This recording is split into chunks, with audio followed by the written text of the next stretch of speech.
سلام عليكم. يومكم مظبط. المكان مش عارفين، والزمان مش عارفين برضه. تخيل انك واقف قبل بداية الزمن نفسه، لا ساعة ولا يوم ولا حتى قبل. مين جه الأول؟ النور ولا النار ولا الطين؟ مين كان موجود قبل الإنسان؟ وهل الجن سبقونا ولا الملائكة كانوا هنا قبل أي حاجة أصلا؟ ولو الزمن نفسه مخلوق يبقى قبل دي معناها إيه؟ هو الموضوع ده مهم مسلي؟ صلوا بينا على النبي وتعالوا احكي.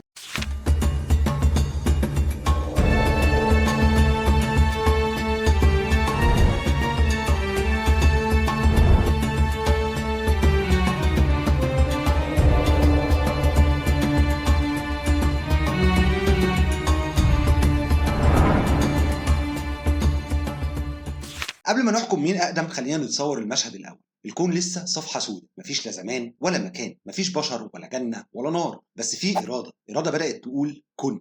القرآن بيحكي لنا عن الترتيب ده من لمحات صغيرة كده كأنها فلاشات من ورا حجاب الغيب. يقول تعالى: والجان خلقناه من قبل من نار السموم. يعني الجن اتخلقوا قبل الإنسان، بس هل قبل الملائكة؟ هنا تبدأ الروايات تتشعب.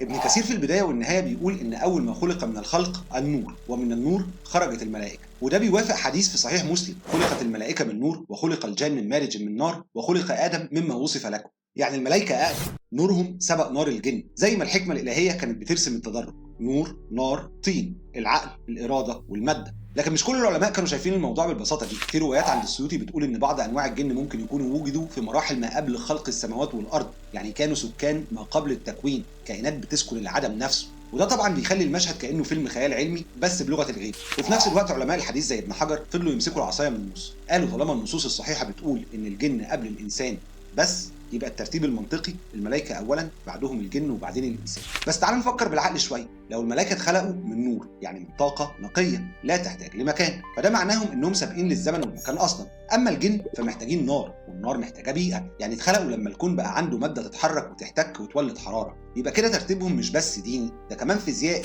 في متصوفه زي ابن عربي كان ليهم نظره ثانيه تماما، قالوا ان المساله مش مساله مين قبل مين، لكن مين اقرب.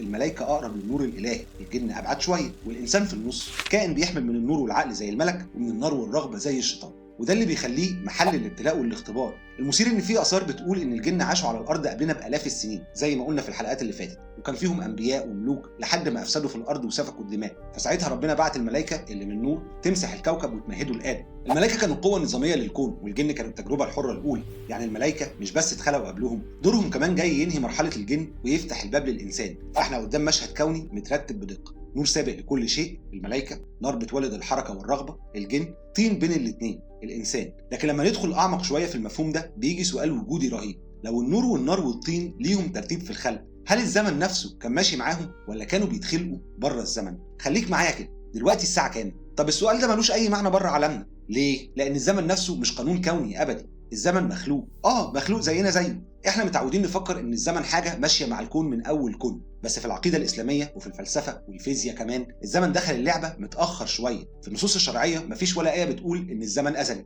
بل العكس. ربنا بيقول: ويستعجلونك بالعذاب ولن يخلف الله وعده، وان يوما عند ربك كألف سنه مما تعدون. يعني اليوم مش يوم، والسنه مش سنه، والساعه اللي بتعد عليك دي عداد مخصوص ليك انت، مش للكون كله. وده يخلي العلماء يقولوا الزمن نسبي ومش شرط يكون واحد على كل الكائنات. تعالوا بقى نبص للملائكه والجن. الملائكه كائنات نورانيه، النور اصلا بيمشي بسرعه ثابته في الفيزياء، لا بيعجز ولا بيهرم ولا بيقف في طابور الزمن. يعني منطقي جدا ان كائن اتخلق من نور يكون مش محكوم بالزمن الفيزيائي اللي احنا محبوسين جواه. الجن نار، والنار حركه وطاقه، يعني اقرب شويه للزمن بس مش مربوطين بيه زينا برضه. عشان كده تلاقيهم يظهروا ويختفوا، يعيشوا فترات اطول، ويتحركوا في مساحات احنا شايفينها غير منطقيه. هنا بيجي اعتراض ذكي: طب ما طالما الزمن مش واحد يبقى كل واحد يبص في كراسته.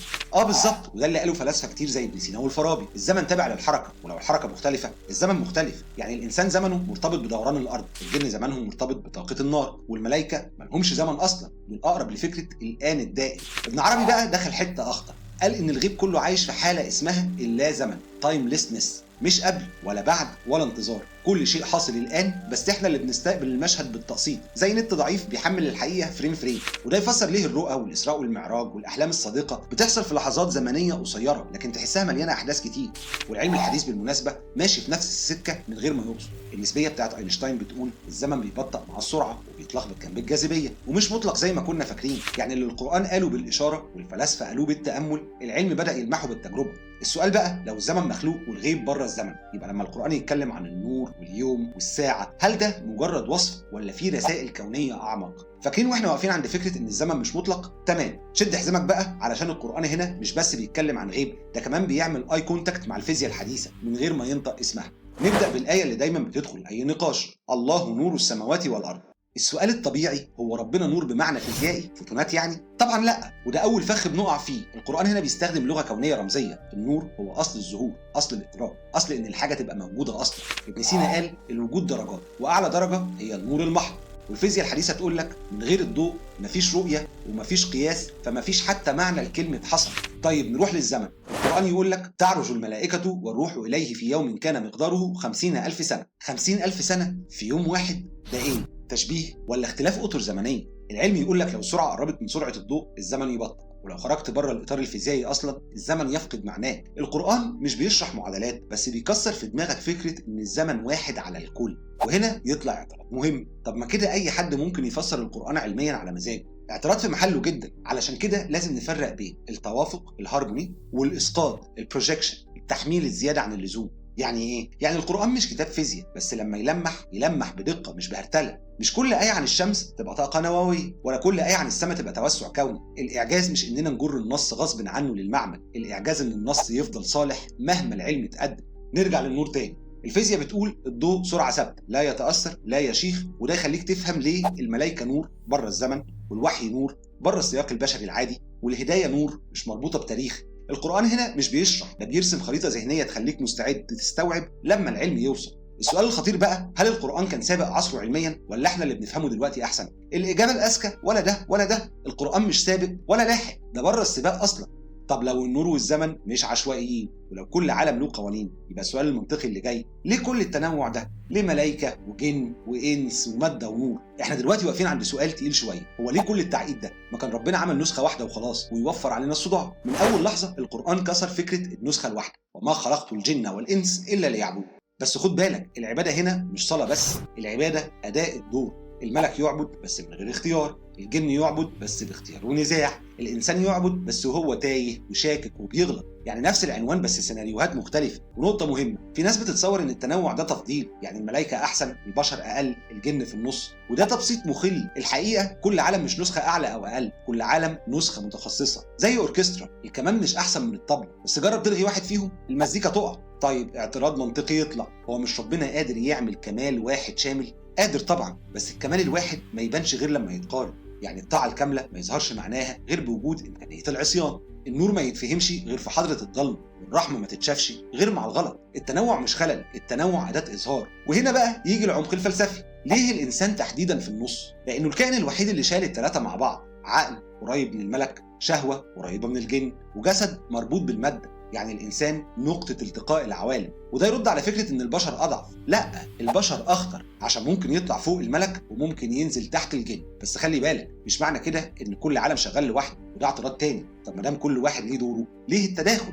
الإجابة لأن المقصد واحد، الوحي ينزل من الملك، الوسوسة تيجي من الشيطان، والقرار النهائي عند الإنسان. يعني مفيش عبث، في توزيع أدوار دقيق جدا. والخلاصة، تنوع الخلق مش زحمة، مش تكرار، مش فوضى، ده نظام متعدد الطبقات، كل طبقة بتكمل اللي قبلها واللي بعدها، عشان في الآخر تظهر الحقيقة الكبرى، إن الكل شغال تحت إرادة واحدة. طيب لو كل عالم له وظيفة وكل واحد مش عايش في فقاعة، يبقى السؤال الطبيعي اللي جاي، إزاي العوالم دي بتشتغل مع بعض؟ إزاي الملك والجن والإنسان داخلين في نفس المخطط؟ خلينا نمسك الخيط من الآخر. اتفقنا إن الملائكة والجن والإنسان مش عايشين في جزر معزولة، واكتر خطأ شائع ان الناس تتعامل مع العوالم دي كانها فرق متنافسه، الملك ضد الشيطان والانسان تايه في النص. بس ده تفكير افلام مش تفكير عقيده. الحقيقه ان الملك مش خصم الجن، والجن مش العدو الرسمي للانسان، العداوه الحقيقيه جوه الانسان نفسه. خلينا نبسطها بس بذكاء، الملك دليل الاتجاه، والجن اختبار الاراده، والانسان صاحب القرار. الملك يوصل للامر الالهي من غير تحريف، والجن وخصوصا الشيطان يضغط ويغري ويشكك،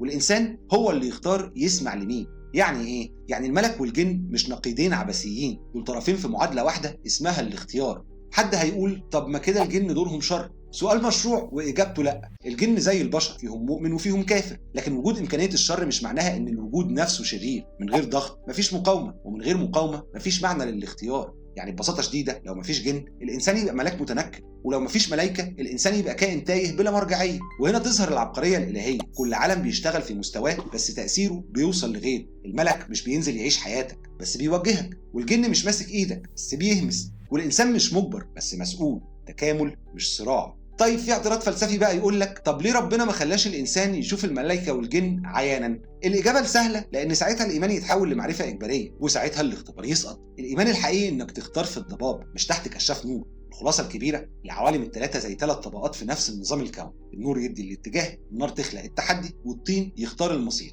وكلهم بيخدموا معنى واحد، ان الانسان يكون مسؤول مش مبرمج. بس لحد دلوقتي احنا بنتكلم بعقل فلسفي وعقل. طيب الصوفيه شافوا الصوره دي ازاي؟ لما دخلوا جوه النفس وشافوا الملك والجن مش بس ككائنات لكن كرموز بتتحرك جوه الانسان نفسه. الصوفي ما كانش مهتم يسال الملك جناحه كام متر ولا الجن شكله ايه، هو كان بيسال سؤال اخطر: امتى يبقى جوايا ملك وامتى ابقى سايب الجن سايب؟ في التصوف الملك مش بس كائن نوراني فوق، الملك هو حاله، لما عقلك يهدى، لما الرغبه تسكت، لما القرار يطلع صافي، ده ملك. والجن مش بس مخلوق من النار، الجن هو القلق والشهوه والصوت اللي يقول لك اعملها محدش شايفك. يعني ايه؟ يعني المعركه الكبرى مش في السماء، المعركه في الصدور. وهنا الصوفي يعمل الحركه الذكيه، ما يكفرش الجن ولا يؤله الملك. هو فاهم ان النور من غير نفس جمود، والنفس من غير نور احتراق، لازم الاثنين بس بميزان. في ناس بتعترض وتقول كده انتوا حولتوا العقيده لعلم نفس. الرد الصوفي ساخر شويه، وايه المشكله؟ ما هو الانسان نفسه جسر بين الغيب والنفس. التصوف مش بينفي وجود الملائكه والجن الحقيقي، هو بس بيقول لو مش فاهم اللي جواك مش هتفهم اللي فوقك. علشان كده في كتب الصوفيه تلاقي الملك مرتبط بالعقل والصفاء والطاعه الهاديه، والجن مرتبط بالتخيل بالتقلب والرغبه المشتعله، مش كرموز شعريه فاضيه لكن كنظام تفسير للرحله الانسانيه. والاهم ان الصوفي ما بيشوفش الجن شر مطلق، هو شايفه وقود الرحله. النفس من غير صراع ما تترقاش، بس الصراع من غير نور يحرق. وهنا السؤال اللي يقلب الترابيزه، طب لو الملك والجن ليهم تمثيل جوانا يبقى ايه بقى معنى الغيب عند الصوفيه؟ هل هو حاجه بره الرؤيه ولا حاجه تتشاف بس مش بالعين؟ وهل الكلام ده يخرجنا بره منهج التوحيد ويوقعنا في الشرك والخرافه؟ نتكلم في الموضوع ده الحلقه الجايه ان شاء الله. وبكده نكون وصلنا لنهايه حلقتنا النهارده، يا رب تكونوا اتسليتوا واستفدتوا. لو عجبكم الفيديو انزلوا تحت الفيديو ودوسوا على كل الزراير اللي يقدركم عليها ربنا على الديسلايك، وكمان خدوا لفه في المصادر وقولوا لي لو من خلال قرايتكم وصلتم لمعلومه او وجهه نظر مختلفه. اما بقى لو حابين تتعمقوا اكتر بس مش لدرجه المصادر يعني، ممكن تشتروا الكتاب اللي عملناه عن موضوع الحلقه دي والحلقه اللي فاتت. استنوني الحلقه الجايه اجيب لكم رابط الكتاب مليان تفاصيل ومعلومات اكتر حبتين من اللي في الفيديو. ده مش كلامي، بشوفكم في الحلقه الجايه ان شاء الله. سلام.